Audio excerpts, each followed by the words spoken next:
Good evening, everyone. We're going to get started. Thank you for being here tonight. My name is Joel Bunch. I'm going to get us kicked off. Tonight is a resilience and sustainability program, so I want to thank you for being here tonight. Again, I'm Joel Bunch. I'm a reference librarian, and we are live streaming tonight, so thank you for tuning in on the live stream. This is a collaborative program with the NWA Green Team as well as the library, and I'm going to turn things over to Dinah here in just a second, who's going to tell you a little bit more about the NWA Green Team. Before I do that, just want to do a couple of housekeeping things. You'll notice you had feedback forms in your chairs. We'd love to know what you thought about tonight's program. There's a box in the back where you can put those. We'd also like to know if you have ideas of programs you would like to see in the future. Definitely interested in that. And speaking of programs in the future, on Saturday at 10 a.m., we have a Mushroom Foraging 101 class. If you want to find out more programs we have in July, there's a calendar also in the back. Feel free to take one on your way out. And now I'm going to turn things over to Dinah from the NWA Green Team, who will tell you more about our speakers for tonight. So please join me in welcoming Dinah. Hi, everybody. I hope there are enough chairs. What a great problem to have. But come on and just fill in anywhere. Okay, we're excited about this program tonight because it is the culmination of a lot of work by a lot of people. And I know that we're all concerned about what's going to happen with the climate. Who's doing something about it? So we have the guys in the room that know what funding and what procedures we have at our disposal to work on it as in a macro organized kind of a way. And we know we all have an individual part to play, not trying to minimize that. But I want to tell you first that we're going to have Peter Nierengarten, who is the environmental coordinator for the city of Fayetteville. We have Tim Conklin, who is the director of the Northwest Arkansas Regional Planning Commission. And we have Eric Fusilier, who's an environmental scientist at Olson Engineering. And so we're all happy you're here. We hope you'll ask a few questions in between the presentations. And these folks are going to tell you about their plans for the future and how you can be involved, hopefully. This will be the mic to come to when you have questions at the end. Thank you very much, Dinah, for that introduction. Again, Peter Nierengarten. I'm the environmental director at the city of Fayetteville, and I'm going to talk to you first about Fayetteville's recently adopted climate action plan. Our council adopted this plan just this past Tuesday night. How did I get this on full screen earlier, Tim? Or is it already on full screen? I think it's full screen. I think it's your PDF, possibly. I thought I had a way to do that earlier. I think in the upper right corner. Upper right corner. Yeah, maybe try that. Boom, there we go. All right. Thanks, Village. Okay, so Fayetteville's Climate Action Plan. All right, so before I tell you about the Climate Action Plan, I want to tell you how we got to a Climate Action Plan. And in 2021, in November of 2021, our city council passed a resolution asking staff to begin working on an update to a previous plan that we had, an energy action plan. That energy action plan was a carbon emission focused plan, and they asked us to expand and broaden that plan to include some elements including carbon sequestration, equity, climate change resilience, and ecosystems, and ecosystem analysis and ecosystem services. And so the approach we took was to take that older 2018 energy action plan and add an entire nature-based solutions element and component to that encompasses these new areas. That energy action plan from 2018 was policy that we had in the form of climate action until just this past Tuesday. And it was broken into overall goals and sector level goals, and as I said, it focused on emission reduction in a number of areas: transportation, energy, waste, and reducing the emissions that local government has, and then citywide our emissions. The overall goals of that 2018 plan were a 40% greenhouse gas emission reduction by the year 2030, and then an 80% reduction by the year 2050. And that 40% number, I want you to remember that one because we've actually done a really good job at achieving that. The plan had a number of sector-level goals in these 5 sectors: buildings, energy supply, waste, transportation, and cross-sector. And you'll see a number of these goals, these sector-level goals, repeat themselves later in our updated climate action plan that we have now.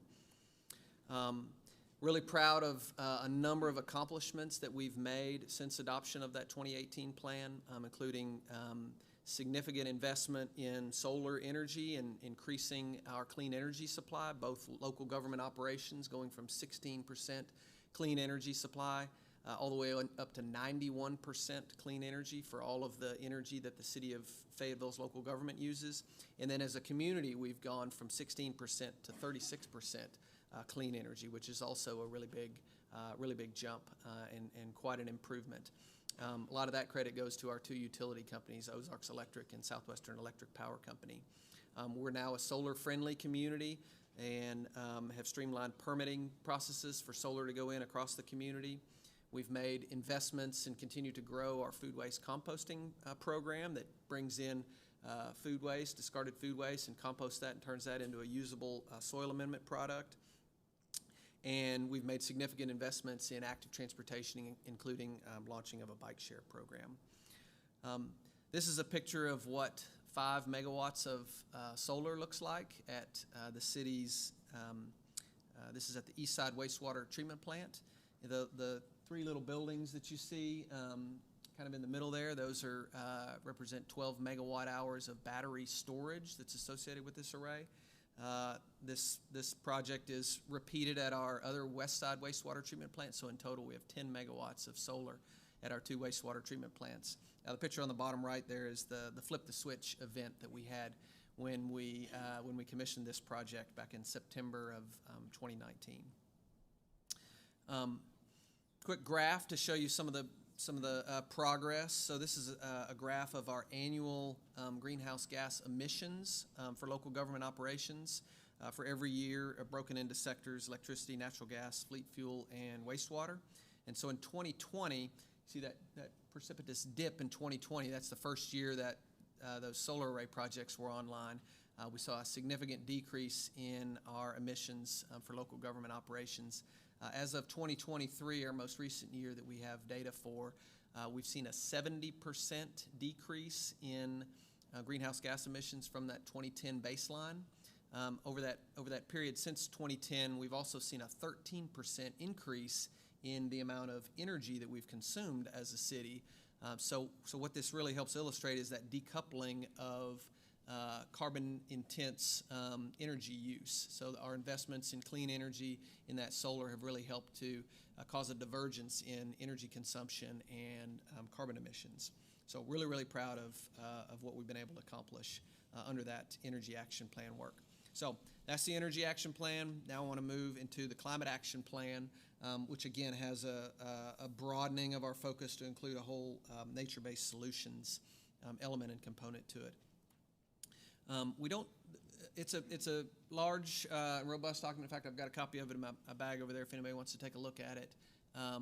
And we don't spend a lot of time in the document really trying to convince readers that climate change is real or that we need to do something about climate change. We feel like the science is pretty well established on that, and it's time to get to work on solving our climate crisis. But what we do spend time on is talking about the impacts of climate change in the document: economic impacts, ecological impacts, and socioeconomic impacts that are associated with climate change, and the importance of acting to head off some of the extremes that those impacts could have in our community.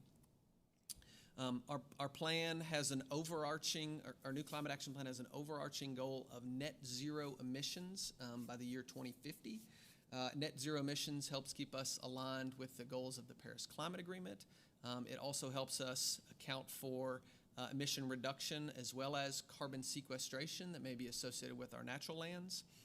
In order to be on track to achieve net zero emissions by the year 2050, we'll need to see 37% greenhouse gas emission by the year 2030. So that's an additional 37% greenhouse gas emissions. So we've got a lot of work to do to be on target to accomplish these goals. Net zero emissions also allows us to account for not just carbon dioxide emissions, but also the other greenhouse gases that are out there and the impact that those gases have. Methane, nitrous oxide, hydrofluorocarbons, those gases have between 30 and 12,000 times more damaging impact on our climate and our planet as compared to carbon dioxide. And so we want to focus on reducing emissions from those gases as well. The approach in the Climate Action Plan attempts to be a very robust and holistic approach that combines mitigation, again, reducing the drivers of climate change, reducing carbon emissions by trying to be more energy efficient, by investing in renewable energy, by investing in low carbon transportation options, again, to bring down that carbon footprint, while also focusing on adaptation, because we know there are changes in our climate that are already happening, and we need to prepare for, particularly in our area, the types of changes that we're going to see in our weather, which include additional heat stress, prolonged drought, and then also episodic rainfall events and the rainfall and the flooding that we're going to experience because of those rainfall events. And that's where our nature-based solutions approach really tries to focus on the natural environment and how our ecosystems can provide ecosystem services and ecosystem protection against those climatic changes. The sweet spot in the plan is really the overlapping Venn diagram area where we've got overlap, and those are the investments and improvements we can make that do both, that provide both mitigation and adaptation benefits. A really great and simple example of that is tree planting.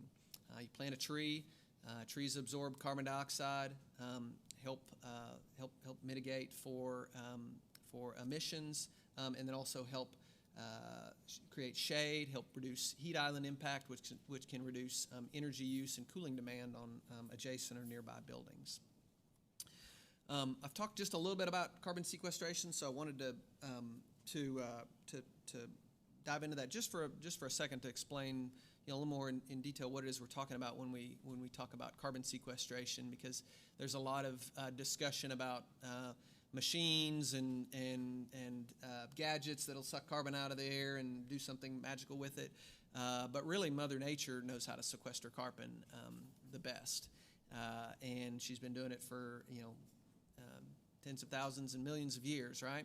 So trees, of course, absorb carbon dioxide, breathe in carbon dioxide, and store it in the form of biomass in the woody biomass of the tree.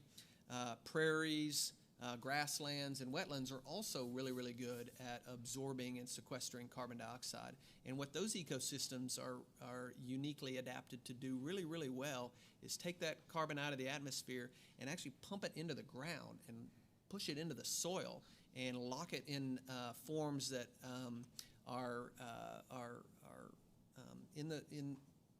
locked away for longer periods of time and much more stable in the soil. So as we can identify those lands that are prime for carbon sequestration and either acquire those lands and protect those lands, or if we've got lands that could be doing a better job of carbon sequestration and are potentially degraded, and we could improve those lands, improve the ecosystem services benefits that they can provide, then they could sequester more carbon dioxide for us. So that's what we're talking about when we talk about carbon sequestration. So this is the plan's structure. Again, it has essentially two main parts. It has the emission reduction strategies on the left. Those are similar to what was in our old energy action plan. Those emission reduction strategies are where we're focusing on reducing those drivers of climate change, those drivers that emit that carbon that's the main driver of climate change, focusing in energy, transportation, waste, and then a new area that we've added in the water sector. And then on the right are our nature-based solutions. and what can we do to acquire and improve those natural ecosystems that can help buffer against the impacts of extreme weather. Ecosystem services, ecosystem resilience, and carbon sequestration. Again, identifying those carbon sinks and optimizing their ability to perform. And then climate equity is a connective tissue in between and overlays the entire plan, which attempts to try and focus on ensuring that we've got access and we're reducing disparities where we can across our community, because we know the impacts of climate change are not going to be felt equally by our populations, depending on economic status, socioeconomic conditions, where you live. Climate change can have a much climate change and the impacts of climate change can have a much different impact on you, and so we want to use a climate equity lens with respect to all of these approaches. Our emission reduction goals, again, energy, transportation, waste, and water. A number of goals here that are very similar to what you saw in the Energy Action Plan. Again, focusing on reducing those drivers of climate change. All of these items that are emitting and generating carbon pollution. How can we find more clean solutions and strategies to mitigate and reduce the emission of that carbon pollution? On the nature-based solutions side, our goals there, identifying lands that can provide greater ecosystem service, acquiring those lands where we can, preserving those lands, enhancing or doing ecological restoration of those lands so that they can provide greater ecosystem services. Maybe they're unique habitats and have ecosystem resilience capacities that we want to try to preserve, and or they're really good or have really good potential for carbon sequestration. All of these goals, these sector-level goals, have strategies and actions buried under them that get at the specific details of how we want to achieve these higher-level goals. And then finally, climate equity. So again, we know climate change is going to have impacts that are unequal across our populations. And so how can we ensure that we've got equitable access to folks who are low income or disadvantaged, or live in spaces that live in areas of town that are more vulnerable, and ensure that they've got equitable access to open space and that they have access to our active transportation network across the city. This is an example of one of the pages in the plan that shows that's one of the goals, reducing or transitioning our fleet vehicles over to electric vehicles and alternative fuel vehicles, and then strategies and actions that get at the specifics of how we want to try to achieve that goal. And so this framework is repeated throughout the plan for each of the goals that you saw on the previous slides. And then in, I believe it's Appendix C of the plan, we have a prioritization matrix that takes each of the actions and identifies or prioritizes each of those actions. So we've got a relative priority score over here on the right side that is a cumulative score based on a number of different criteria that we've identified to help understand how high or how low of a priority each of the specific actions are in the plan. I believe there's about 78 or so specific actions that are listed in the plan. And then it kind of goes without saying in Fayetteville, every plan that we put together undergoes significant public input and public discourse. This plan was no different. We had a number of stakeholder meetings with a stakeholder group that we created to help provide strategic guidance for this plan. We had a public survey that we did, a number of public input sessions that went along with that survey. We did a video on the plan to help drive interest and help folks understand the plan. We had significant input from the city's Environmental Action Committee. I know we have at least one member of our Environmental Action Committee here this evening, and can't thank them enough for their invaluable efforts and guidance on development of this plan, in really trying to help craft and form this plan. And then finally, we engaged across all city divisions and departments to ensure that this plan is truly a cross-departmental collaborative approach to climate action, which is how we can have the greatest success inside local government in taking action. One of the major components and outputs of this plan is a mapping tool that is beginning to help us understand some of the nature-based solutions, elements, and approaches, and what lands across our city can provide greatest amount of ecosystem services and ecosystem benefit.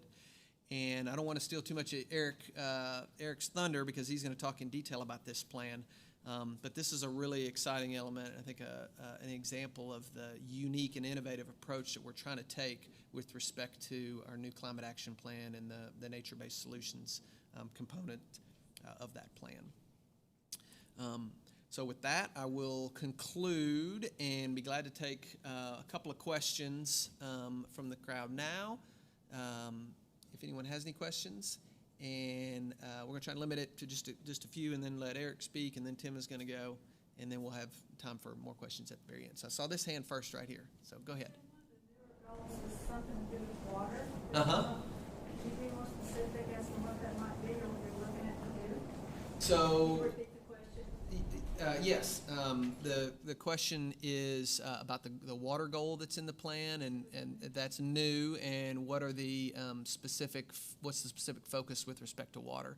So water is really interesting. There's something called the water energy nexus, and it gets at the amount of energy that is needed to produce clean drinking water and treat wastewater. So there's a lot of embedded energy in all of the water that we consume every single day.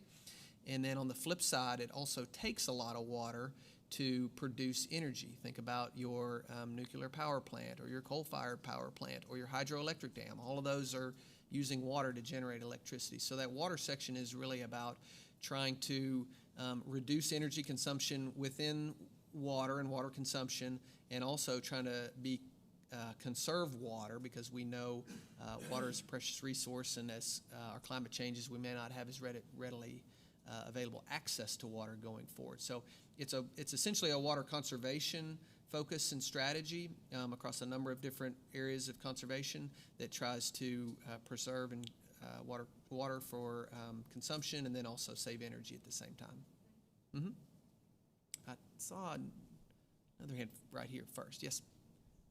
I was wondering about housing. I didn't see, you were talking, there's a mention of climate equity. Sure. And, I think one of the things that I think about a lot when it comes to is housing. There's clearly not enough availability for it. I'm not sure if there's any funds that the city is putting aside to purposefully build any housing, or if it's just been ceded to the private sector. I was just wondering, because I think of climate change, the homeless people, I have friends in that community. They suffer greatly under these heat waves, under these intense rainstorms. When we're talking about climate equity, they're clearly at the bottom rung of the ladder of these climate disasters. And so I'm wondering if you have any thoughts on developing something, or if there's something in the strategy already. So the question is about housing, and what elements in the plan get at housing, and how housing may be covered, included in the plan. There is not a housing overarching goal in the plan, but certainly housing is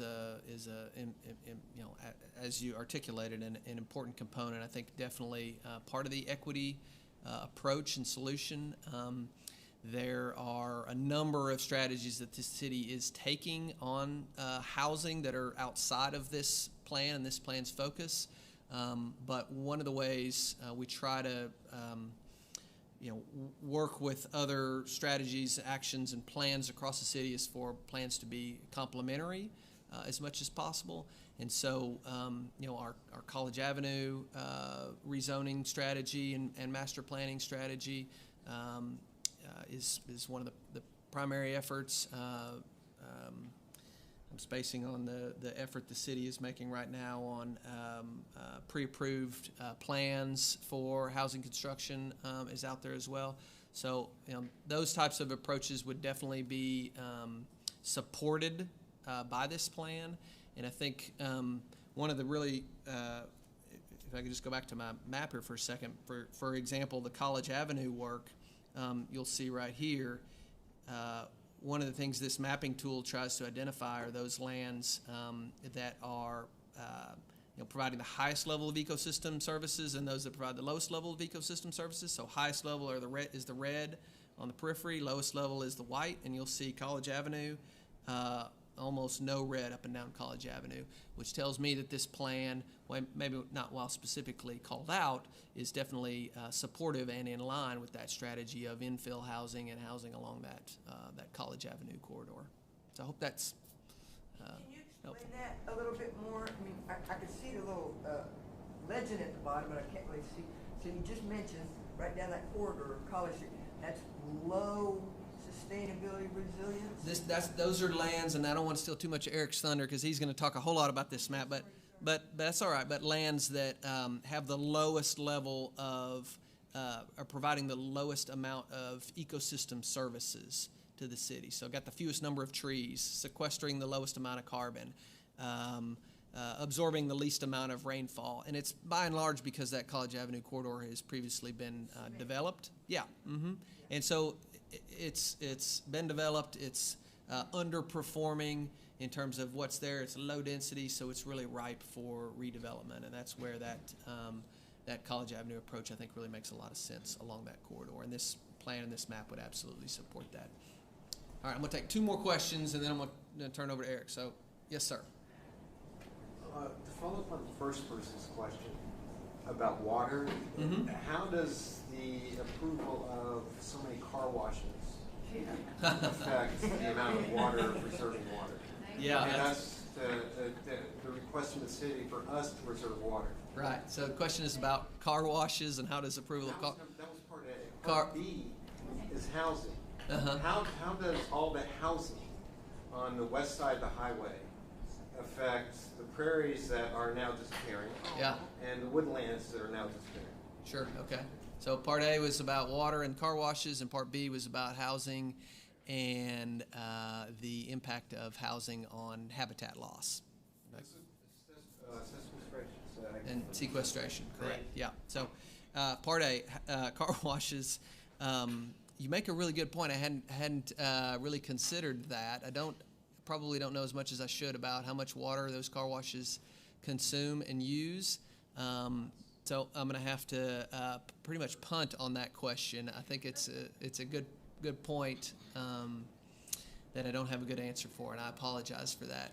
With respect to the housing, certainly the proliferation of low density housing, further and further towards the outskirts of Fayetteville is definitely having an impact on our ecosystems, and I think that's where the city's College Avenue plan and approach towards infill development and redevelopment of those lands that have already been disturbed and damaged is one that can help reduce that impact.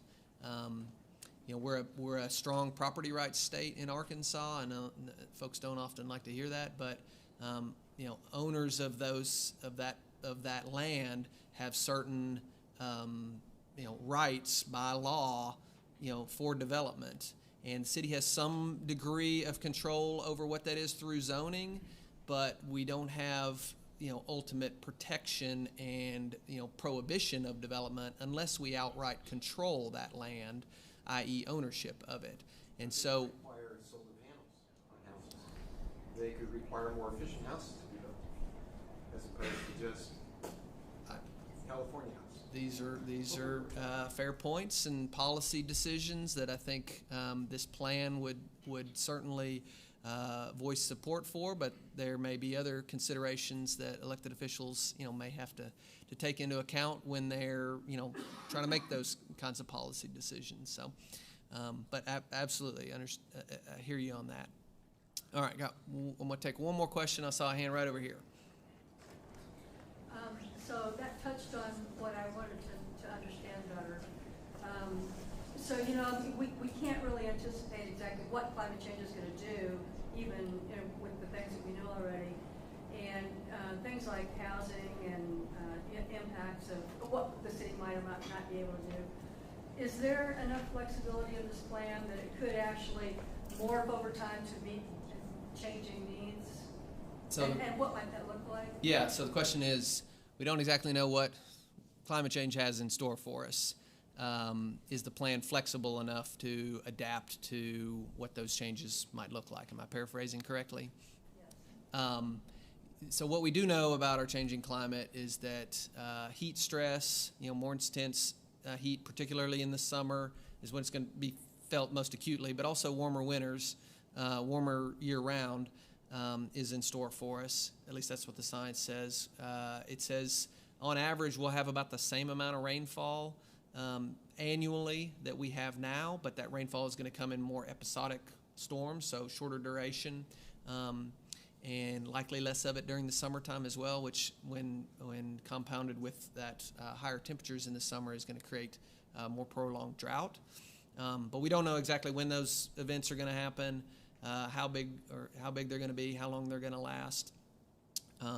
So your question is about flexibility within the plan. Yes, definitely the plan is a flexible in nature. It does not have a rigid framework that allows us to adapt.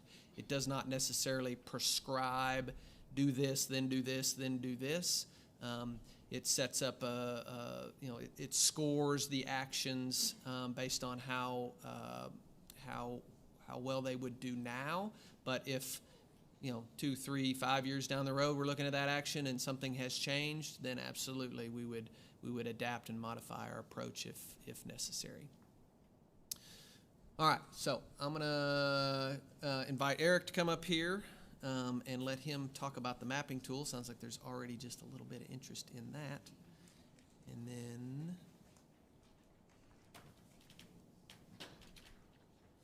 that's not yours, that's Tim's. So I'm going to take this.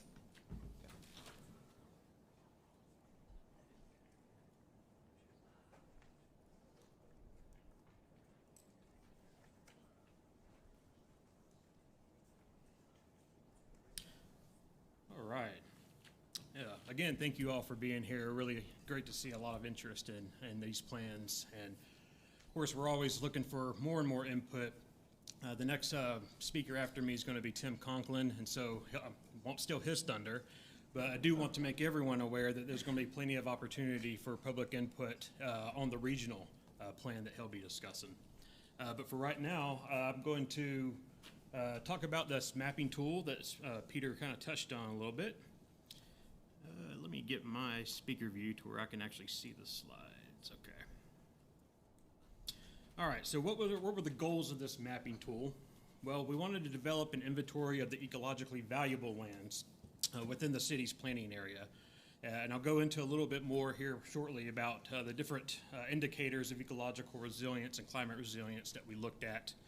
But we also wanted this tool to be used by decision makers at City Council, planners, the Planning Commission, anytime they're considering rezoning a request or development permits, that sort of thing. They can go to this tool and look at it and see, okay, does the development of this land, is that consistent with our overall climate action plan? Would it be better to steer this development in the area that's high on the infill scoring matrix that Peter mentioned earlier? We also wanted to create something that was public-facing, that was open to the public. And so that's one reason why we wanted to hold this event and really highlight this tool, is because if you live in Fayetteville, this is a tool that's useful to you as well, and I'll go into a little bit of the uses you can have personally for it. And so Peter mentioned a little bit about our two-pronged approach. We want to, of course, mitigate the current amount of emissions that are entering the atmosphere, right? And we can do that through carbon sequestration using nature-based solutions.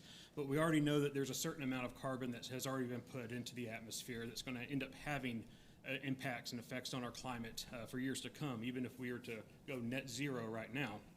So we wanted to make sure that we could use nature-based solutions to adapt to the anticipated changes that the climate scientists are predicting for our region.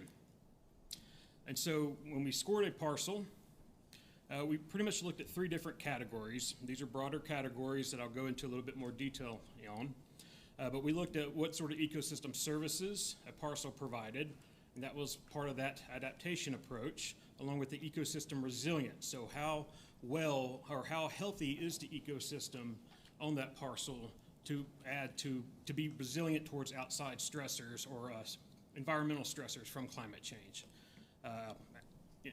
I'll just kind of start from basic because not everybody researches ecological resilience, but when you have an ecosystem, if it's less diverse, then you might end up having, if impacts to one species, that ends up having more ripple effects throughout that entire ecosystem. But a more diverse ecosystem is going to be able to withstand these environmental pressures, such as extreme heat, flooding impacts, those sorts of things. Because even if one species might be affected, there's another species there that's able to fill that original species role until that species is able to recover. We also wanted to look at carbon sequestration value on a parcel, and so that's part of that mitigation side of trying to pull carbon out of the atmosphere to reduce the net amount that's currently being put out there. And so Peter brought up the mapping tool. So after each of the parcels were scored on different indicators for each of those 3 categories, it came up with a score that you can see here is color-coded. So the lighter colored parcels are low scoring. If it's gray, it did not receive a score at all. So those would be parcels that are pretty much just all concrete jungle. Higher parcels are going to be darker red. And then the parcels that were already protected, whether that, most of them are going to be through some sort of conservation easement or they're already purchased by the city for parks or open space, we went ahead and color-coded those green because we want to be able to show, when you look at the overall map, where the protected spaces are. That way we can maybe focus on trying to connect those spaces. So ecosystem services. What kind of ecosystem services? We wanted to make sure or see if a parcel has certain characteristics or traits that help it adapt to heavy precipitation, which is one of the anticipated changes to the climate. They're expecting these heavy rain events that are coming in short bursts all at once, followed by these long, hot, dry periods.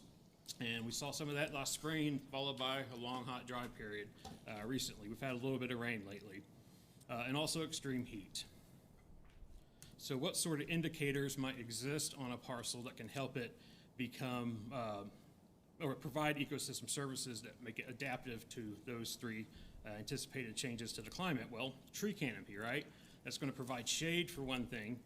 And we're going to revisit it again later in the carbon sequestration.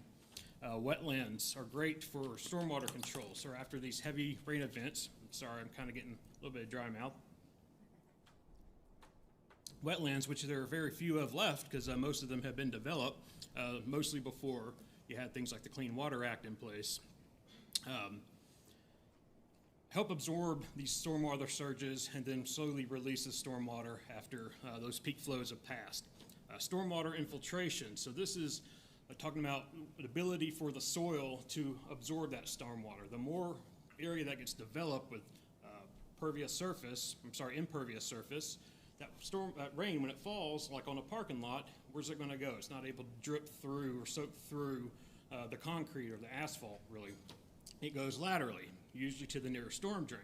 So when you get these heavy rain events, or even a lighter rain event, you're going to end up with these flashier flows, a lot of what we call this flash flooding.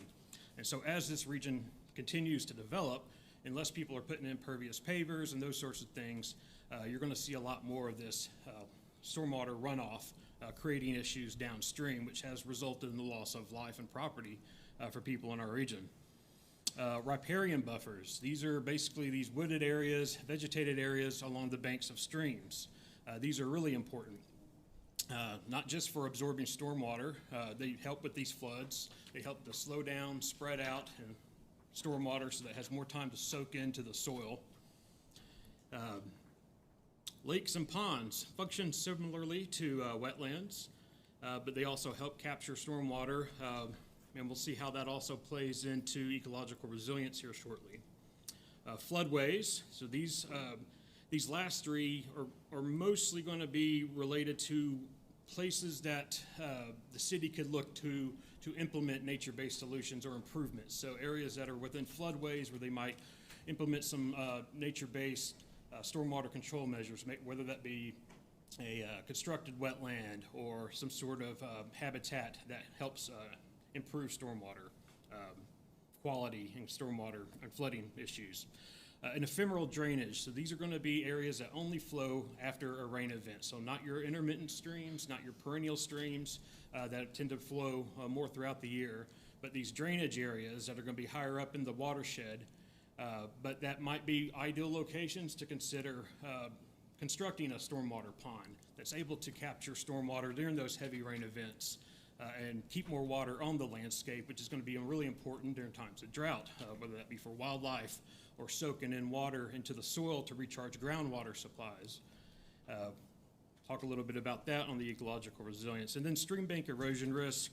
There was some data the city had that had been collected by the Watershed Conservation Resource Center that looked at areas within the city that there were some issues going on with stream bank erosion that needed to be addressed. So this, we felt like if we were able to score a parcel a point for that, it would help bump it up and make it more appealing for the city to want to acquire or approve stream bank restoration projects, or maybe require, say somebody was to want to develop it, maybe that's part of that development permit. I can't speak for the city because I don't work for the city, so I hope I'm not putting words into Peter's mouth here that he's held to later, but I'll try not to.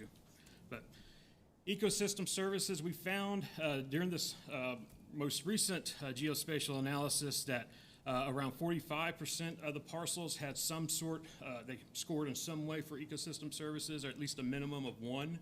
And another 55% of the parcels did not receive a score at all.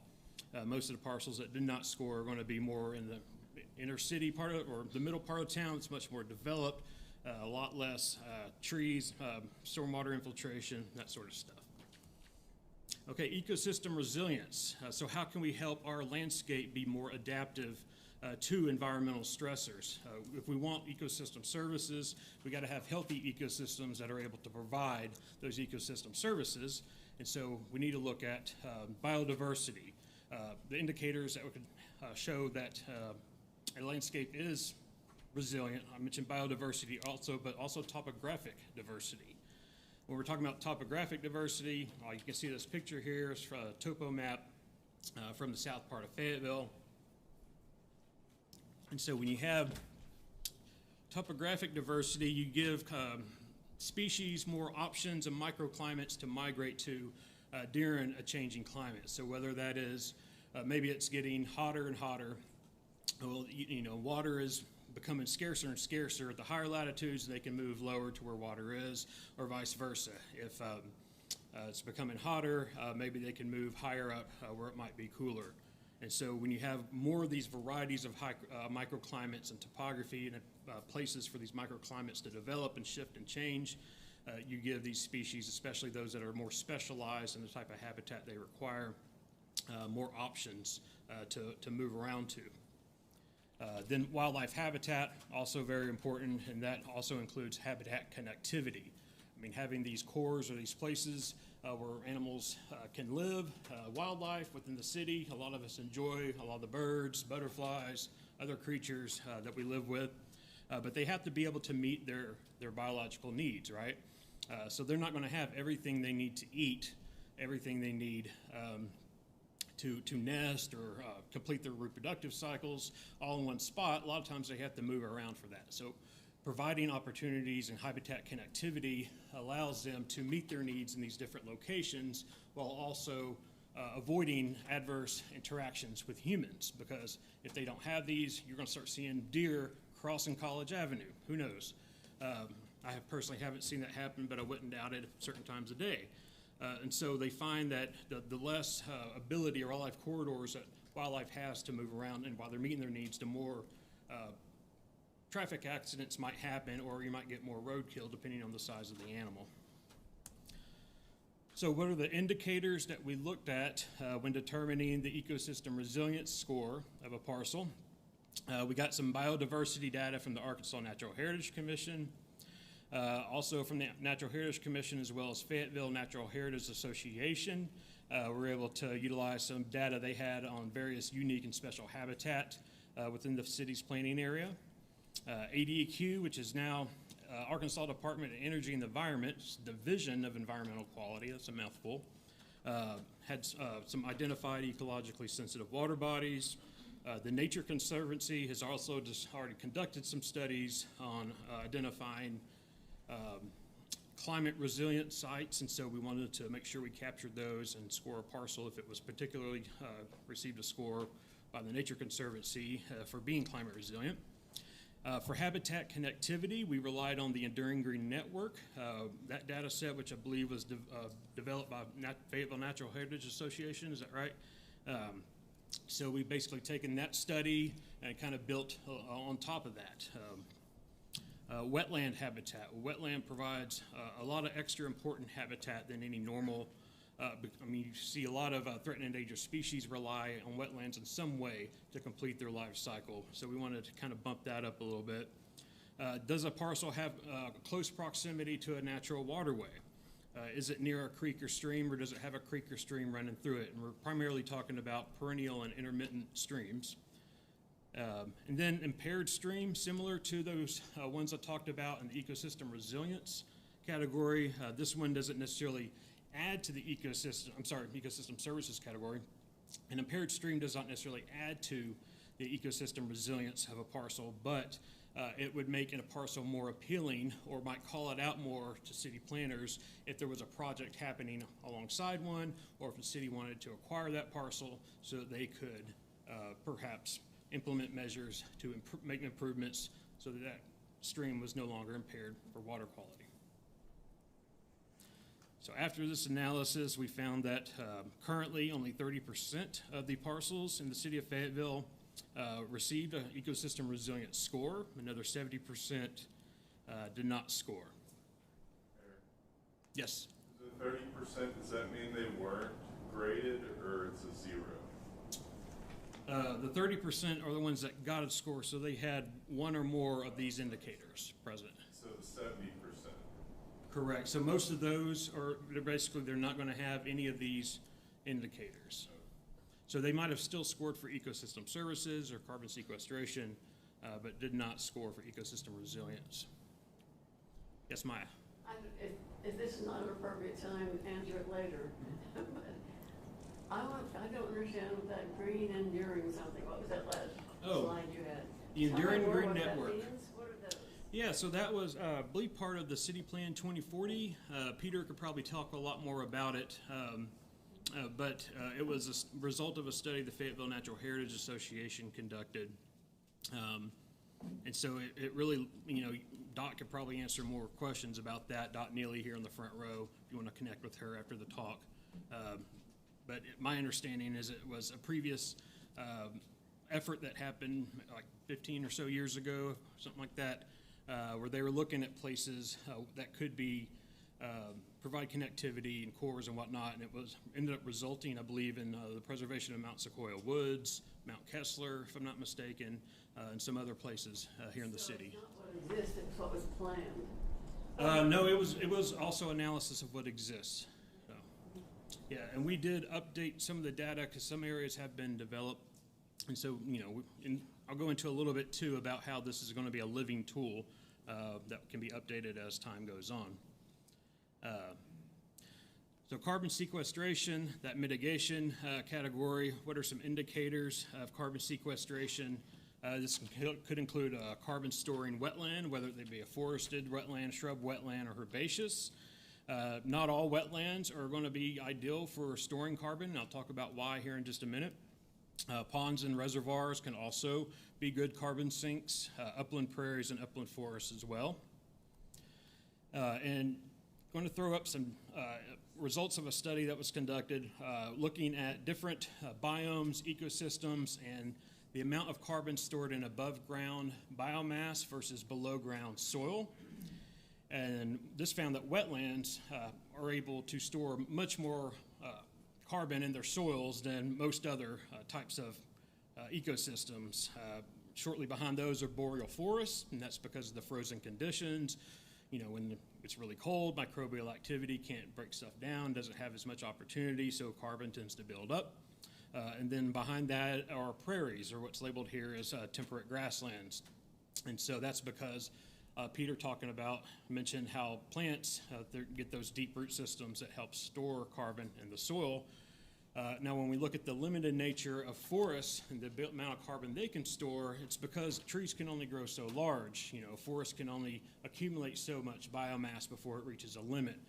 Whereas in the environmental conditions you find in wetlands that are flooded and inundated, and that's going to be a key difference here throughout the year, and grasslands, you see a lot more carbon stored in those habitats.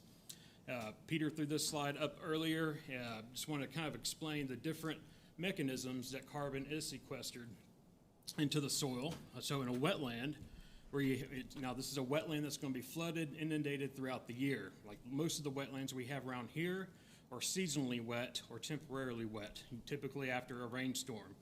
So they're not accumulating peat. They experience oxygenation pretty shortly after, and so then, as soon as that oxygen's hitting that soil, any sort of microbial activity is really picking up and breaking stuff down.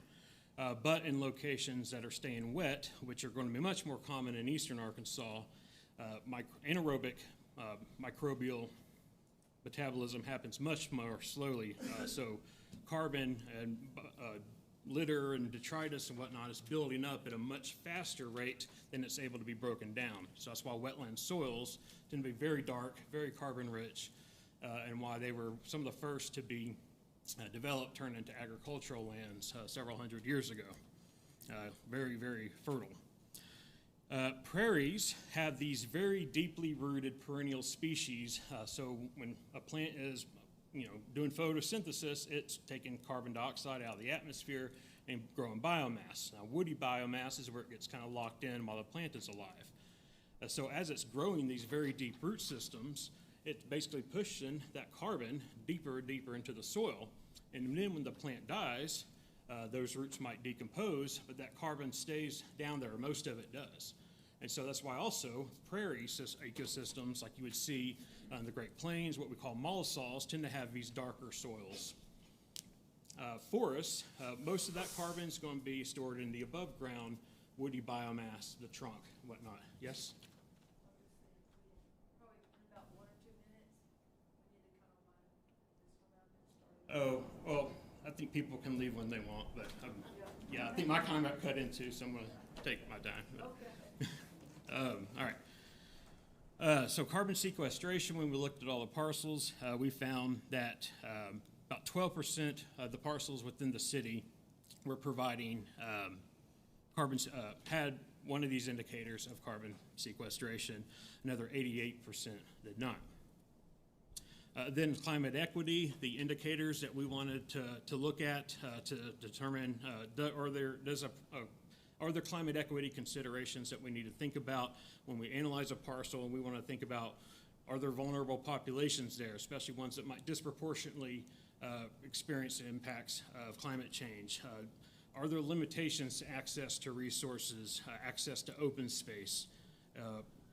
How much relief from extreme heat do they have? Are they in a heat island? How much shade or tree canopy is providing shade in these areas? So you can see the indicators listed there. So we did that analysis. And then we came up with the climate resilience composite score. So ecosystem services, the ecosystem resilience score, and the carbon sequestration and storage score, we added those together to come up with the overall composite score, which we're calling the climate resilience score. And so when we looked at that, we found that the number of parcels with the climate resilience score was at 58. And so this is the number of parcels, not necessarily land area. And then another 42 did not have a score. And so you can access this by going to, if you Google City of Fayetteville Climate Action Plan, you can go to the project website and you can find a link to the map there. I have the URL up here also, but maps.fayetteville-arkansas.gov/sustainability/climate resilience. So if you open up this tool, you'll see that you can zoom in on different parcels, select that parcel, a little window will come up showing you, you're able to see my, no you can't see my cursor, all the different categories and how a parcel scored of each of the indicators within that category. And then if you want to look under the hood, kind of see how, what data sets were used, what we looked into, you can click on each one of those indicators and it'll take you to a little PDF like explanatory file that gives a little bit of the background, the GIS databases, where they came from, how old they are, and then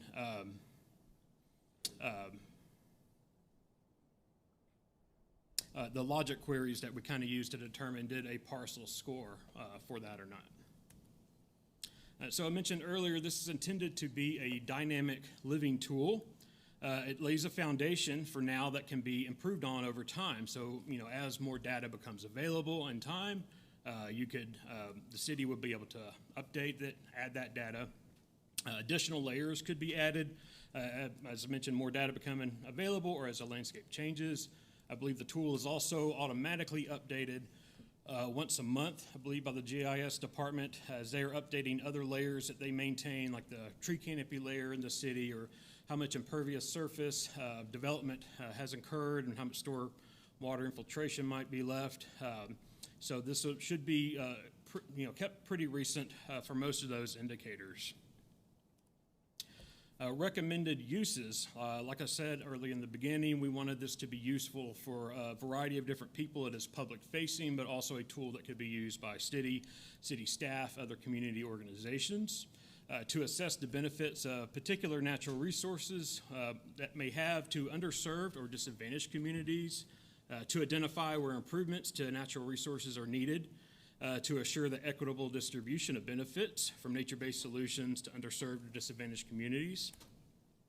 Environmental organizations or conservation organizations can look at this to inform them as they work to improve, restore, or preserve natural areas within the city. Residents and landowners, many of you, can look at this to understand the ecological value of where you live, the land around you, the land you live on. You can understand what improvements might need to be made to improve the climate resilience score of land you own or land you manage, to better understand your environment and engage with city initiatives like the Climate Action Plan as we work to improve private lands, which the city has little to no control over, that they rely on people like yourselves to implement some of these measures. Like you do have power, you know. A simple thing you can do is plant native species on your property. You'll be surprised the return on investment happens pretty quickly when you start to see your increase in biodiversity on your own property. With that, I do know we have a little bit limited time, so I'll just take one or two questions. Sorry, I saw Ben's hand first. Eric, do you know a rough ratio in Northwest Arkansas what historically has been prairie and forest? I can tell you part of our special habitat indicator. Eric, could you repeat the question? Oh, yes, thank you. Got to repeat the question so that it can be heard on the live streaming. You want to know what area or acreage of preserved prairie and forest is left. Well, is that right? Historically. Yeah. Yeah, and some of that we don't have data on. We do have some data on historical prairie. We can maybe assume the rest of that was forested. You know, there were, of course, glades that might fit into that prairie category. It's kind of ambiguous there. Wetlands, you know, I'm not aware of any data on what used to be here for wetlands, but we don't have a whole lot of flat areas for significant wetlands to develop.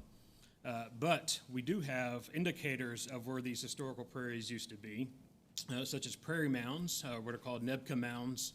And you still see those riding around now. Many of them have been turned into pastures. You know, it's much easier to develop or put your cattle somewhere we don't have to clear trees. Most of our historic prairies were ended up turning into cities.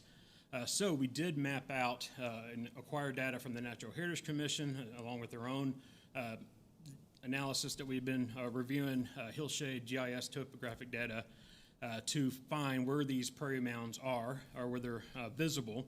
And typically what they would indicate, even if the vegetation itself might not be good for sequestering carbon in the soil that historically had that deep-rooted prairie vegetation that was putting carbon in the soil and having darker soils. So these would be areas that would be ideal for restoring back to prairie, because if you just burn off the fescue and all the non-native grass, a lot of times you still have the native seeds in that seed bank like you see out at Woolsey Wet Prairie over on the west side of town. A lot of that came from burning, and now it's one of the most botanically diverse areas in our region. And so, you know, even though those areas may not currently be functioning as prairies, we still wanted to use them as in our measure of the carbon sinks within the area, because those are areas that if they were to be tilled, leveled up, you're then oxygenating a lot of that soil and letting that carbon back into the atmosphere. All right, one more question. You, sir. The slide mentioned vulnerable population. Yes, sir. And did you consider a parcel in which or on which unhoused people live? And do you consider them as vulnerable population? We relied on U.S. Census data, so we looked at census tracts that were classified as low to moderate income. As far as unhoused populations, we did not include that. So yeah, we were relying on publicly available GIS data sets.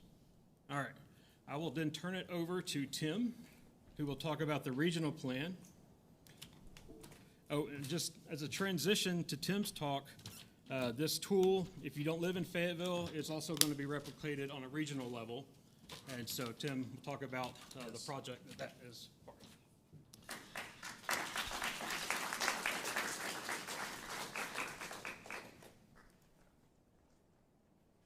Thank you, Eric, Peter. What I'm going to talk with you tonight is about a regional approach for an energy and environment innovation plan. I'm Tim Conklin, the Executive Director of the Northwest Arkansas Regional Planning Commission. Just want to provide a high-level overview of what started basically with a notice of intent to the Environmental Protection Agency in the spring of 2024 as a metropolitan statistical area that we would have interest in participating in a climate pollution reduction grant program. Along with us, the city of Fort Smith and Little Rock and MetroPlan, a similar organization to us, all sent letters in, which resulted in the Arkansas Department of E&E awarding sub-allocated funding to carry out this process. So very exciting, and as I go through here, so once again, our metropolitan statistical area is Benton County, Washington County, and Madison County. So the plan covers these areas. It's a two-part plan. It's a priority action plan, which was submitted to the state of Arkansas in December and adopted by our board of directors, which is made up of the 31 cities in Benton and Washington counties, plus Madison County in the cities there. Just want to remind everybody, so we've been talking about Fayetteville, a deep dive into Fayetteville, 2023 population estimate, 101,680 people. We added about 60,000 people since 90 into this city. Northwest Arkansas, now the two county regions, about 570, 580,000. Arkansas Economic Development Institute, we recently did a cohort survival methodology population projection for the two county, looking at births, deaths, migration in and out. And we are projected, which is probably no surprise to you, 1,024,000 plus change by 2050 just in the two county region. 600,000 Benton County, 400,000 in Washington County. So that's why we're all busy, very busy. Fayetteville represents about 18% of the population in the two county region of the 31 cities. So just some facts about that. So once again, EPA awarded 2 states across the country money to do a priority action plan and a comprehensive action plan. And then they also, as part of that, did a notice of funding opportunity last fall for up to $4.6 billion with no required match for implementation grants. The caveat was the region had to have a priority action plan submitted to the state of Arkansas, and then that was rolled up into the state's priority action plan to EPA. And I'll talk a little bit about the priority action plan and then the implementation grant that we applied for as a coalition with Fort Smith metro area in the Little Rock Metro Plan area. So our grant activity, once again, for the 3 largest MSAs, and they represent about 50% of the population in Arkansas. So we have about 3 million people in Arkansas, so 1.5 million are covered in these metro areas by these priority action plans. We submitted our plan to the state. We worked on a implementation grant that was submitted in April for $99,999,999. So the threshold, it had to be under 100 million for a certain category, and so it was the first time that our agency, our organization, had partnered with Fort Smith and Metro Plan, what we thought is such a highly competitive grant application that we wanted to work together as a coalition. And so that announcement should be made in the next couple of weeks. It said August 1st as the potential date, and so we're very excited about that and had an opportunity to work with our planning partners on that. So some of you may have participated in the priority action plan, which was submitted. We have kicked off, and Olson is our consultant engineer working on our comprehensive action plan. That is due February of 25, and we are going to have public involvement, so I encourage everybody here to look for those notices, participate in that plan, because it is very exciting. For those that may not know my background, I used to work for the city of Fayetteville for about 16 years in planning, and so it is very exciting to see this type of planning all up and down the region in the corridor in our rapidly growing metro area. So high level U.S. Greenhouse gas emissions by sector. So transportation makes up the highest sector in the U.S., followed by the power sector, and then I'll let you just take a look at the slide. In Arkansas, it kind of flips to power to transportation, and in Northwest Arkansas, and this is an approximation that Eric and his team put together as part of our priority action plan. Transportation's about 29% in the power sector. I mentioned transportation because at the commission, we primarily are working on multimodal transportation plans, improvement programs, bicycle and pedestrian master plan, transit plan, Connect Northwest Arkansas, and so what we primarily focus on is the transportation sector. Eric mentioned, and I heard the question about prairies and what was in Northwest Arkansas. Today, we think forests account for about 38.7% of our regional carbon sequestration. And once again, the region is the 3-county region. Just a little side note, some of you probably have seen Google Earth Engine that looks at year over year. I'm fascinated by it, especially the change in Northwest Arkansas. So if you haven't looked at Google Earth Engine, it'll give you a animated or whatever, frame by frame, change over time of Northwest Arkansas. Pick your place you might want to see that's changed. It may make you depressed or happy, or depends on what you're looking at. Once again, but I was just looking at the forest cover Lake Fayetteville.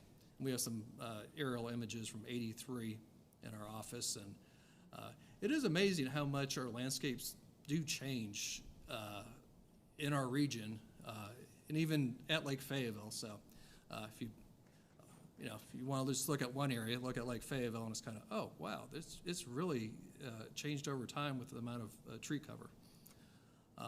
So the transportation sector, these are the priority action measures. They're very high level. We wanted to make sure our planning partners could apply for potential grants. So not just us, we're an eligible entity to apply for grants, but cities, counties also could apply. And so at the commission, we're interested in expanding infrastructure for bicycle facilities, transit stops, sidewalks, other active transportation. We receive funding because of the size of our area. We receive about $15 million that our mayors and county judges get award annually to improve biking and walking. Also developing and implementing low or no emission ride sharing and e-bike programs with a priority given to low income disadvantaged communities. That's what LIDAC, the acronym. Updating and adopting building and zoning codes to encourage walkable, bikeable, and transit-oriented development. I would just encourage everybody to, as you see these other communities like Bentonville, Plan Bentonville, and Rogers, as they look at their comprehensive plan of how do they accommodate growth and how do they make those trips shorter. It's all about how far you can walk in 10 minutes or 15 minutes. In Peter's slide, I think he had a 10-minute threshold there, or transit, how often that bus comes. So once again, I think there's opportunities for the region to look at that. Also upgrading vehicle fleets, which we heard from Peter, to low or no emission vehicles, incentivizing businesses, individuals with automobiles to purchase low or no emission vehicles, and expanding supporting infrastructure for electric vehicles. So waste, water, and sustainable materials management, providing incentives for community composting facilities, supporting the development of biochar pyrolysis facilities and our gasification. You may have read in the newspaper that Silent Springs is talking about the board of directors' potential gasification. Provide incentives for anaerobic digester facilities implemented and constructed to divert organic waste that's currently being landfilled or land applied into compost. Quick little funny story. I ended up with a bag of carbon chicken litter and carbon pellets.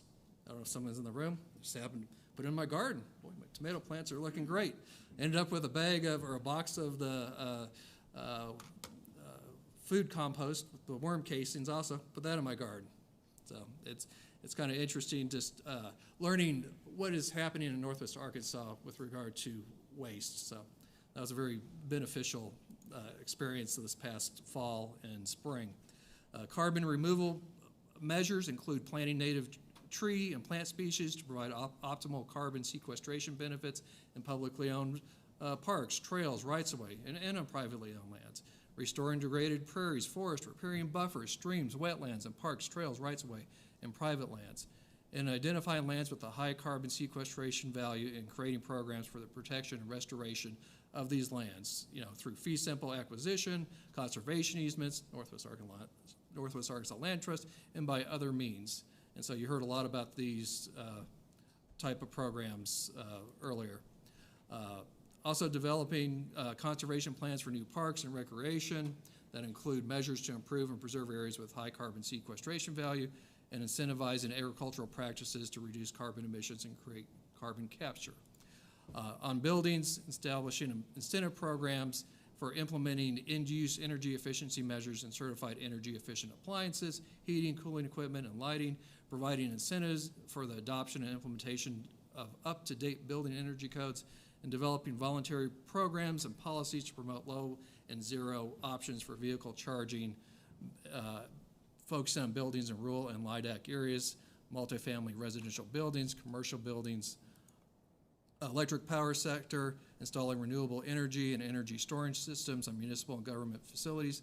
Congratulations, Fayetteville. I mean, those were some significant changes. And you look at the population of Fayetteville that changed from 10 to 20, and your numbers are still going down. It's amazing. And congratulations. I see a few city council members in here for Tuesday night adopting your climate climate action plan. Got too many climate words. So our implementation grant, just want to talk a little bit about this because it was, for me, working with Springdale, Johnson, Lowell, Rogers, Bentonville, Bella Vista, 50 agencies statewide to submit a implementation grant.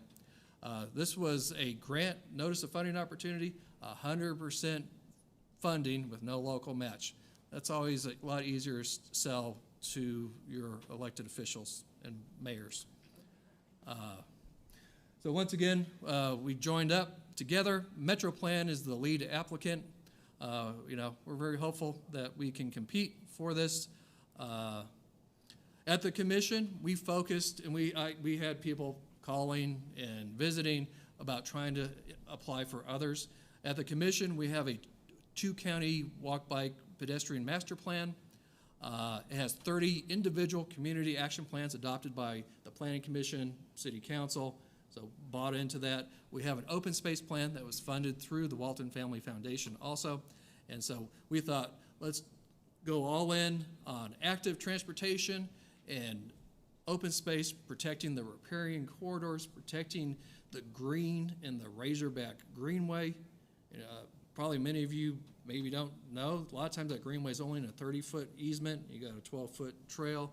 The green that you see, we want to make sure is protected as we look at that development coming into our region. So these are just some images of the open space plan that we did. You can kind of see these green corridors. So we mentioned cores and corridors, same idea. We want to protect these cores and corridors. And then we have a regional active transportation plan. Who would have thought in 20 years we'd have over 200 miles of shared use paved trail and counting. And then we invited our member jurisdictions to come into the discussion. And that's what that red text is over there. It's like, well, what projects do you want to do in your community? Because we want that's supported by the mayor and the city councils to actually, as sub-awardees, to take that on. And so we did that project, and we're calling it the Green Network.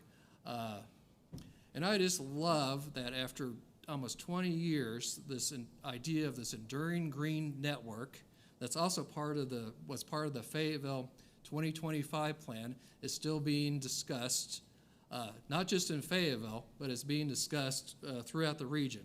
So Fayetteville Natural Heritage Association, others, it is great to have the discussion of a green network. And so we went in onto this grant of looking at protecting and restoring our natural infrastructure. Cores and corridors, increasing access to the active transportation and transit, connecting low-income and disadvantaged communities. So there are maps that were produced as part of this grant application. So we tried to target where these areas were for low-income disadvantaged communities as defined by the census, to look at land acquisition, protection, restoration. We have, if you've been on the Greenway up and down, you'll notice that unfortunately, we have parts of the Greenway that are closed today due to erosion.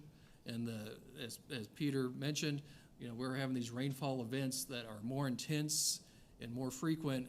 And just north of Bentonville, the Razorback Greenway is closed today. So trying to restore the streams, stabilize the banks, and protecting that green space, the idea of this green network. 18 projects identified. So it's a project-based grant if we get it. It also has an e-bike incentive program that would be rolled out in the 3 metro areas. It is designed, you can do like a geo-fence for your low-income disadvantaged communities as you look at your incentive rebate program to try to target people with alternative modes of transportation. And so if some of you have been on an e-bike, they're kind of a game changer.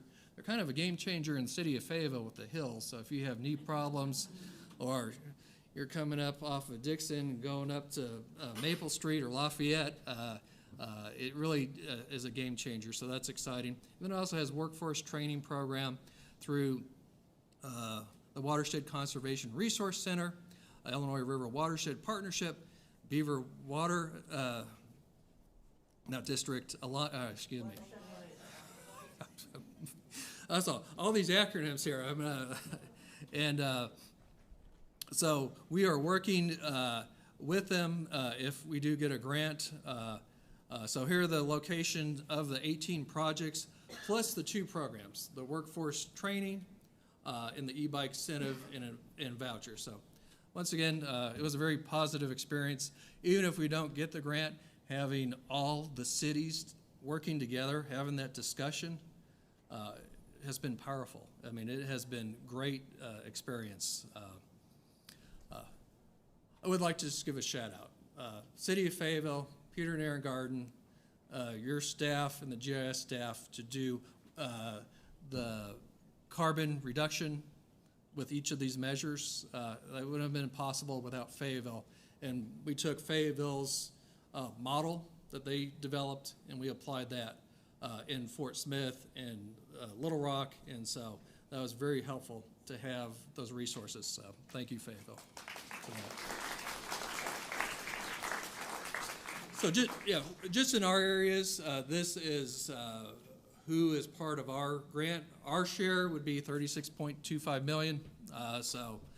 Once again, it's not just, I'm sure there's other people other than Fayetteville, but it's not just Fayetteville. It is multiple agencies within the region, and that is terrific, fantastic, very refreshing to see that. So phase 2, this is where you can participate in the action plan. We have to come up with 3 additional greenhouse gas reduction measures. Very exciting. The city saw the nature-based solutions environmental map that Eric presented, talked about. They said, oh, this is great. Wouldn't that be great for the region? And so we put that into the scope of work as a separate task, and that will be done for Benton, Washington, and Madison County. Eric has it all under control. Right, Eric? Okay. We will also have a program, policy, and evaluation of a comprehensive plan, and then we'll prepare that document. We were the only metro through the Regional Planning Commission. We actually adopted the priority action plan as a standalone document. We wanted to make sure that our members and planning partners, if they were going after additional grants, we had a action plan adopted as a region that they could refer to. So that was adopted on May 22nd. This, once again, talking about regional planning, we focus on transportation. We're really doing a deep dive on, and this document came out through USDOT to Congress about blueprint for decarbonization of transportation strategies. And they talk about, convenient active transportation, making sure those connections, land use planning. There's a lot of discussion about land use. We have to decide where 600,000 people in Benton County will live, work, and how close to where they live and work, and 400,000 in Washington County. And so, yes, I understand there's long late night meetings at the Planning Commission, City Council, but choices from single family, quarter acre lots everywhere, or another scenario. At the commission, we just moved forward and signed a contract to develop 3 land use development pattern scenarios. We will be modeling those as part of our 2050 plan. We have never done this before, but it will be very interesting to see business as usual or a different reality of what Northwest Arkansas might become in 2050.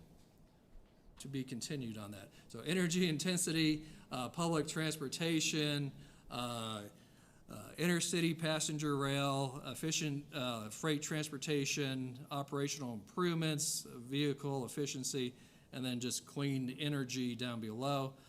As part of our 3 scenarios, we are also updating the 2011-12 Transit Alternative Study.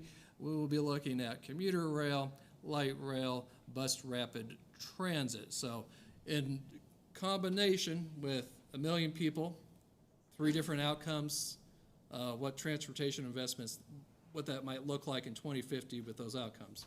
Transit doesn't work very well with single family, quarter acre lots with everybody spread out. Most of you probably have been on public transportation or transportation systems. Typically, you're in more dense, urban, compact, connected communities, not spread out all over the place, and your densities are much greater than 4, 3, 7 units per acre. So our goal at the commission is to move people. We are trying to focus on making those complete networks from roadway, bicycle, pedestrian.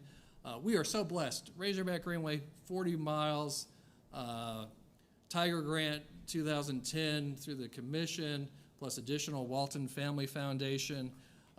We just cut the ribbon at Mercy Way, extending the Greenway up into Bella Vista. So that is just wonderful.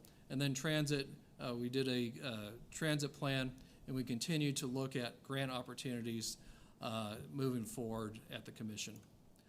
So we're going to take this priority action plan, the comprehensive plan. We're going to put all this work into our 2050 plan. And it's going to be a very robust, scenario-based plan, policy document as we move forward. I just grabbed this the other day. This is just the National Land Cover data set. I don't have any labels on that, but most of you probably can figure out where Beaver Lake is. So I think it's the blue area on the map. So red is the urban and the pinks, and then green's the forested and the prairies. There's different data sets out there, but the point I was trying to make with this map, we have 31 cities, 31 mayors, 31 city councils, 31 planning commissions. Every month there's decisions on how we build our city, how we grow. How much red on that map looks like in 2050 are all based on those policy decisions as we move forward. We do know that very low density development is going to eat up a significant amount of land. Since we're at about 570,000 today in the two-county area, we'll be over 1 million. Now those are just projections. You know, it could be higher, it could be lower, but that's what we plan for. City of Fayetteville flew me in 92, landed at Drake Field over here. They said, oh, it's going to slow down. So I'm still waiting. When is it going to slow down? It hasn't slowed down. So kind of interesting. So a lot of times people say, well, how do you know it's going to be that? Fayetteville is projected to be around 85,000 by 2020, and you're about 87, 88, now you're at 101,680. It's just, incredible. We'll have 2 in-person public outreach events. Encourage you to come over to those. We'll have an online public survey, social media ads. So next steps, once again, we're trying to put this plan together and then bring it to, submit it to the state. The state gave us money to put a plan together for each of these metros. And so, we're very blessed to have funding, 100% funding, no local match, to put the plans together, send them to the state, but we also want to take it and adopt it as a regional plan. And that's all I have. Happy to take any questions. You had your hand up first, sir. Tim, do you see the other cities, or Peter, like Springdale or Rogers, following through with their own individual climate action plans that their own individual cities are doing? I have not seen any cities with their own individual climate action plans. They do have individual bicycle and pedestrian master plans, and they do have some do have very robust comprehensive plan updates. So Plan Bentonville, Plan Rogers, their plans are about going up versus out. City of Rogers the other day, they're not intending to annex any more land. They intend to reimagine what their city looks like. And yes, they've just been very devastated with the tornado. So they had a Rebuilding Rogers event, talking about how to redevelop and add to these corridors versus doing business as usual. City Council, by the way, is looking at that end of this month for the City of Rogers. So a lot of them are doing comprehensive planning. I know sometimes, it's like, oh, we do this comprehensive plan. That's why I mentioned the Enduring Green Network. I love things that, stick, like these ideas. Fayetteville, I think you're doing updating your downtown master plan late this year or next year. All the cities have done downtown master plans. Why I bring this up is about density and infill and how you improve walkability. We received a grant through USDOT to do complete streets. There are some miserable conditions out there to walk. When we talk about transit and you go up and down 71B, the bus isn't going to stop every 30 feet. And so once again, this is not about, complimenting Fayetteville every 5 seconds here, but your 71B corridor plan out there, and reimagining 71B, taking that from RDOT. You know, you took a risk with Nelson Hackett, former Archibald Yale, 4-lane to 3-lane.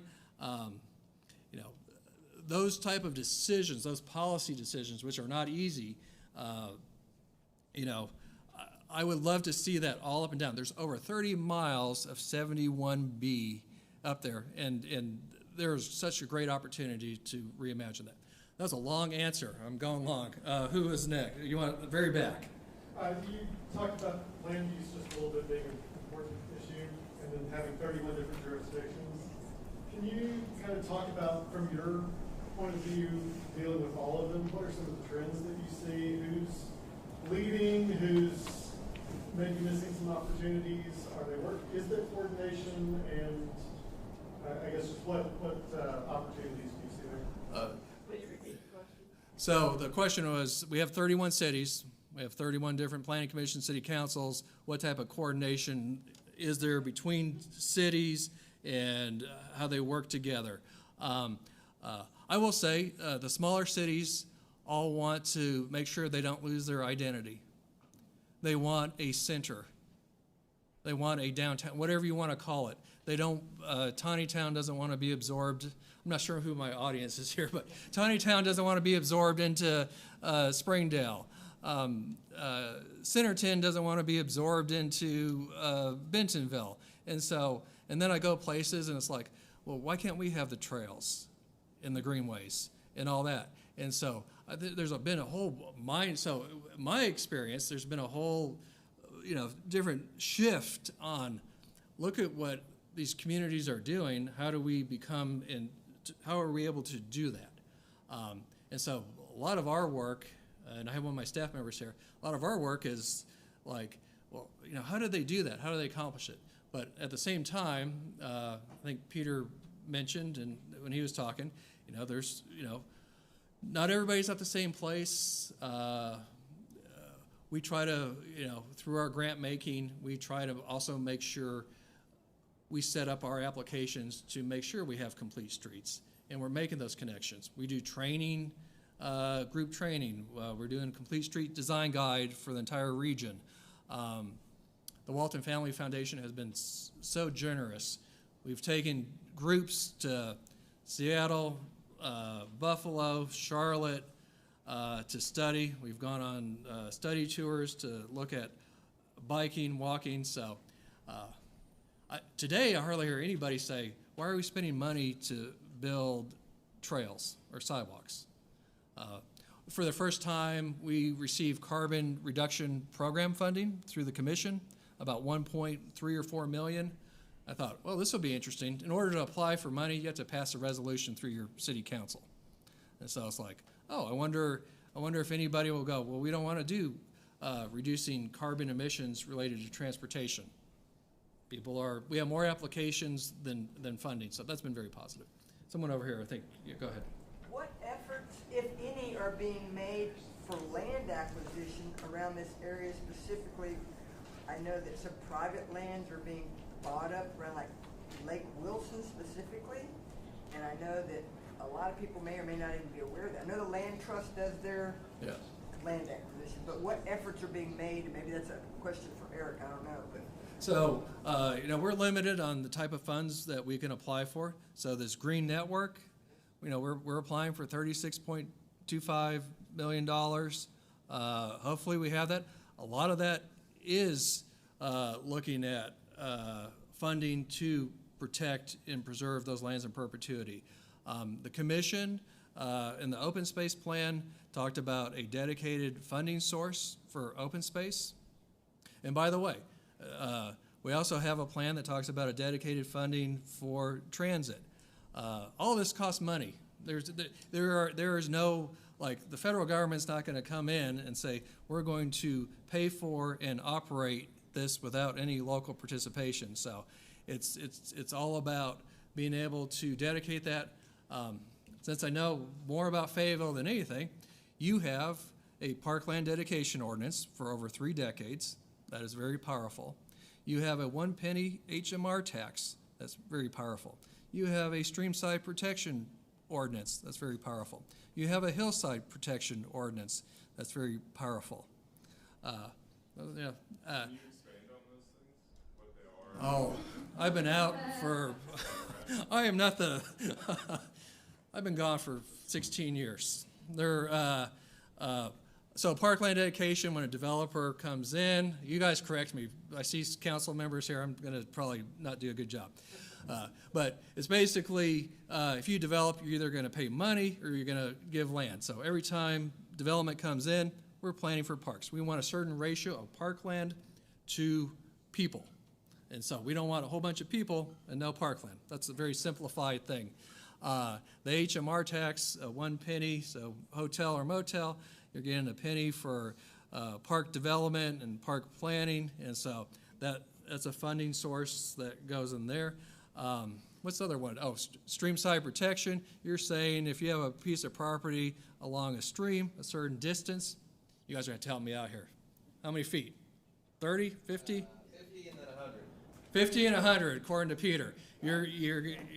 How is that enforced? Because I just want everybody in this room to drive behind Panera. You know where that is? Drive behind Panera and that roundabout near Joyce. Go behind the Panera restaurant. They just clear cut a huge forest on Mud Creek. You keep going, there is no trees. There's a whole huge thing of gravel right down to the creek. Who enforces that? Peter, It's all now red dirt and replant native trees. It's not going to work. So this is where I love all this stuff, and it's all fancy. I've been here 30 years, and people are not replanting in their parking lots. People are not. They're doing stuff like that. Please go drive by there. Drive by there in the next few days and look at it and how they got that passed. I have no idea. Andrea, I cannot answer that question for the city of Fayetteville. So, but I'm sure Peter wrote it down since he's here as a city employee here. So, okay. Yeah. But I do applaud the city. And I was talking to you right before, and I'm just talking a lot. So a lot of times I hear, "Oh, Fayetteville's developer unfriendly."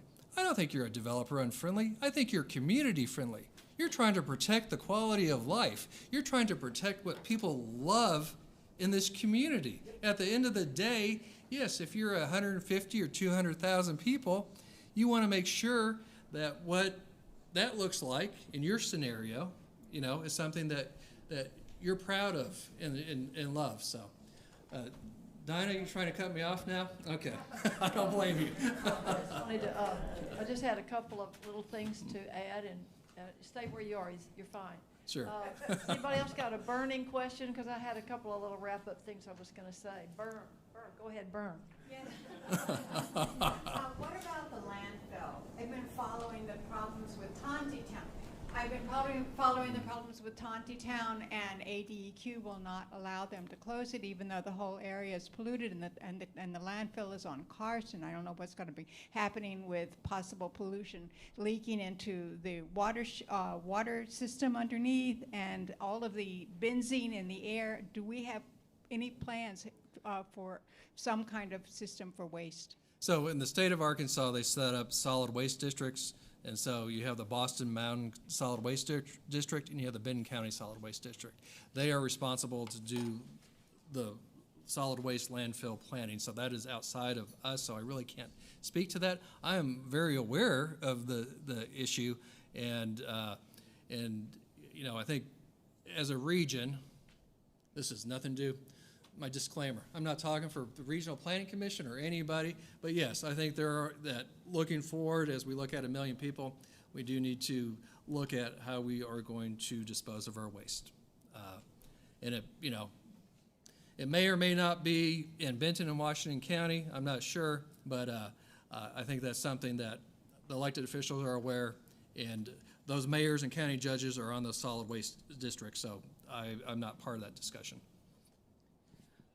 The tool will be expanded to the region, I understand. Is there a Correct. timeline on that? And also, part B of that question is there a plan for education outreach or policy to encourage other municipalities to utilize the tool and see the benefits of that utilization? We meet with the city's staff, engineers, the planners, others, every month. We just had a meeting this morning with them, and we share this information. And then we also meet with the mayors and the county judges the next week, and so we've been sharing this information with them. We also have an Open Space Coalition that Luke Aiken here, staff member, organizes, and so we try to share all this information out as widely as possible. So yes, to answer that question, we want to make sure people are using these tools. One more, I want to ask you again, how do you get public input? How do you let the public know that these folks could make input? We put together a public input plan, and we advertise. We put it on social media. We send out a stakeholder list. So any of you want to get on an interested party list or stakeholder list, we can do that. I'm assuming the sign-in sheets are back here. Yep. Luke, you're in charge. Get those email lists. If you all want to be emailed by us on this process, we will put you on that list and make sure you're notified. I urge y'all to be sure and take a minute and do the evaluation, because if we turn out with a good evaluation, there'll be more programs like this. So show your appreciation, if you will, by filling those out and turning them in at the back. I want to put in a plug for the Northwest Arkansas Green Team. I think I'm one of two members. Orlo Stitt is here tonight. Orlo began convening the Green Team, and we are just an informal group that would like to get together and make programs at libraries and have public information sessions. We could even have another such program where we can go in more depth and you all can ask more questions. How many people in here might like a more in-depth and more question-oriented presentation? I'm kind of going to 1, 2, 3, 4, 5, 6, 7, 8, 9, 10, 11, 12, 13, 14, 15, 16, and myself 17. Okay, my contact information is, my phone number is 501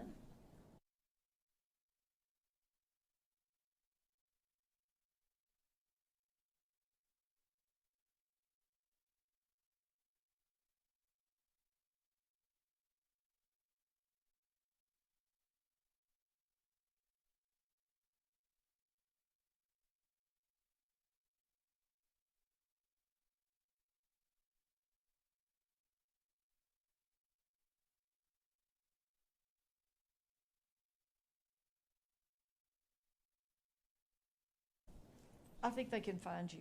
They can find you. Northwest Arkansas NWRPC.org. We have a website. All our names are out there.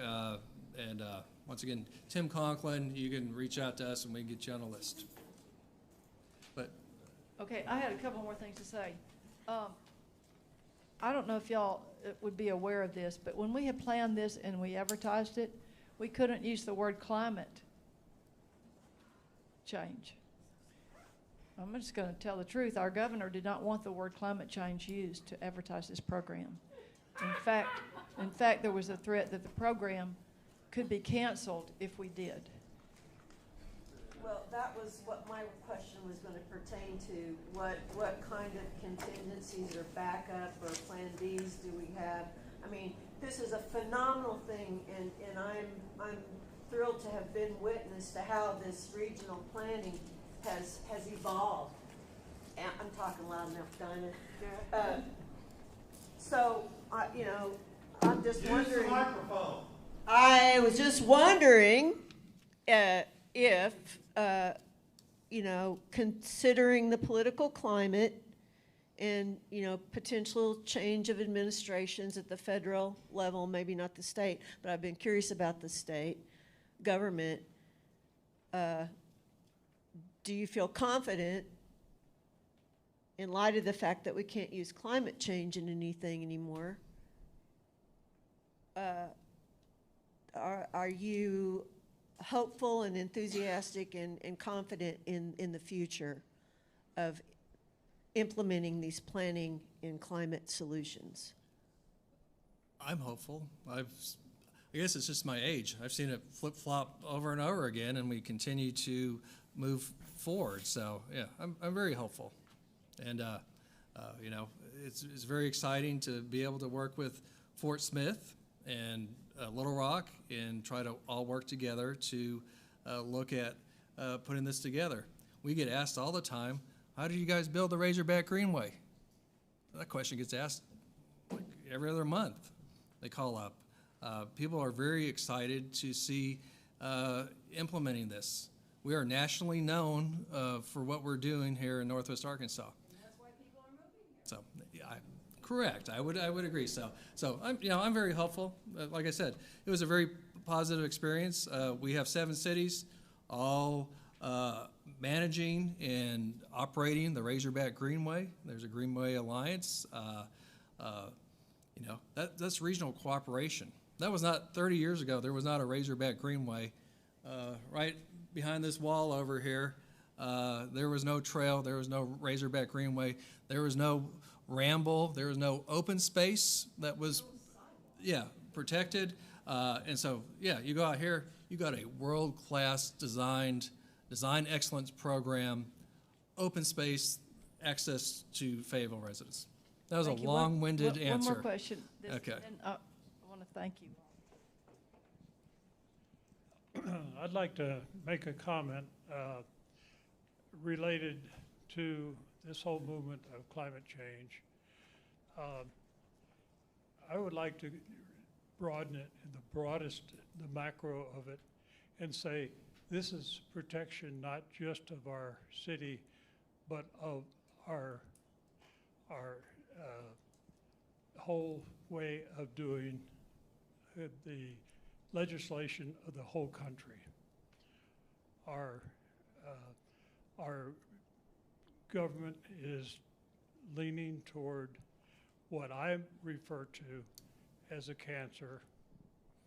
It's metastasizing up and down this society in local governments, in state governments, in federal governments, of a group that should be totally separate from the legislative and the executive, called the judicial system.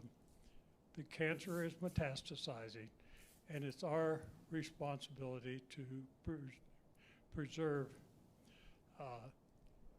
our system of the Constitution of the United States. And the way to do that is to vote, and to vote for people who support climate change and these types of movements. Thank you, Orlo. Orlo is a solar builder and solar provider. Yeah. And then we have to clear this room shortly, so sorry. My question is, if things went poorly regarding the wording of climate change, could we just drop it and use words like clean and just that we're protecting the environment? Because I don't think that's very politically charged to talk about clean water, clean air, clean soil, and it would just kind of remove the words that make us argue and find ground we can agree on. And the Regional Planning Commission is doing a Northwest Arkansas Energy and Environment Innovation Plan. And we're very fortunate to have received $440,000 and very thankful from the Arkansas Department of Energy and Environment for that funding to carry out this work. So we will be bringing forward the Northwest Arkansas Energy and Environment Innovation Plan to our board. We adopted the priority one in May, and we intend to adopt a comprehensive one late next year, or whatever, mid next year. Mm-hmm. I've got, yeah. Has the city of Fayetteville, do we have the land acquisition fund approved? Yes. Okay, so the city of Fayetteville has a land acquisition fund that's being, It's small, but it's a start. Yeah. This is Teresa Turk, head of the Environmental Committee for the city and on the city council. Yeah. Okay, there's a whole lot more we could talk about tonight, right? Oh, gosh, I wish we could stay an hour and hear from all of you, but we can't because the library has to close up. So let's do what we got to do paperwork-wise, and we'll be back in touch with all of you. Thank you, and thank you for the presenters. Thank you, Peter. Thank you, Tim. Thank you, Eric. It's terrific. Planners.